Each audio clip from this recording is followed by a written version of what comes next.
I greet you in Jesus' precious name. I want to ask you to do one thing, and this is a very important program. Wherever I go, and the more I'm reading and seeing, people are getting fooled by spirits that are not from God. There are many people who say they love God, but by their actions they deny Him. Titus chapter 1 verse 16. They say they love God, but by their actions they deny Him. If a man says to you, I will pray for you to be healed if you give me money, don't let him touch you. See?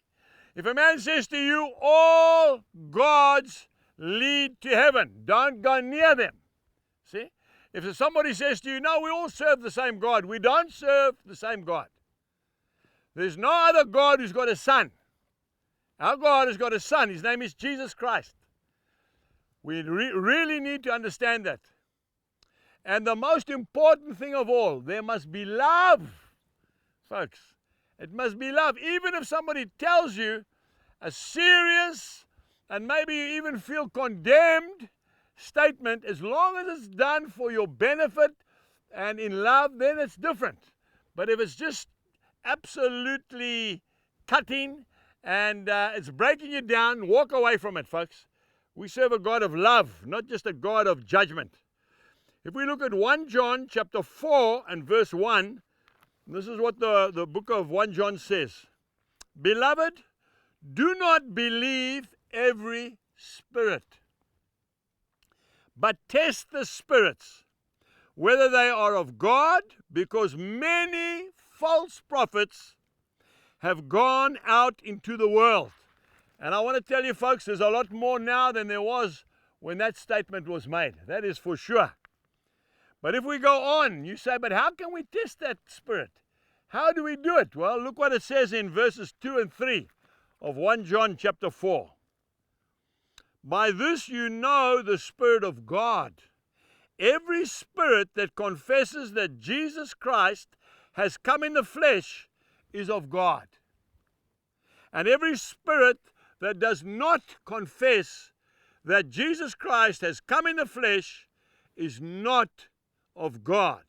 And this is the spirit of the Antichrist, which you have heard was coming and now is already in the world. We need to test the spirit, and that's the way we do it. You hear that man preaching about Jesus Christ? Okay, he came down from heaven in the form of a baby, born in Bethlehem, grew up in Nazareth, right? A carpenter's son. He walked around the country of Israel, and he healed the sick. He walked on water. He multiplied the food. That's the Jesus we are talking about. No other Jesus. There is no other God. Never was, and there never, ever shall be.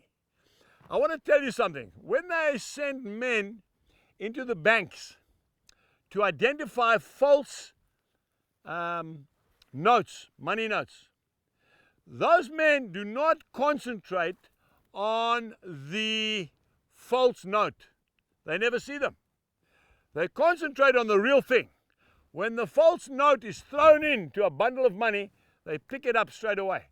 You and I need to stop concentrating on the Antichrist, and we need to concentrate on Jesus.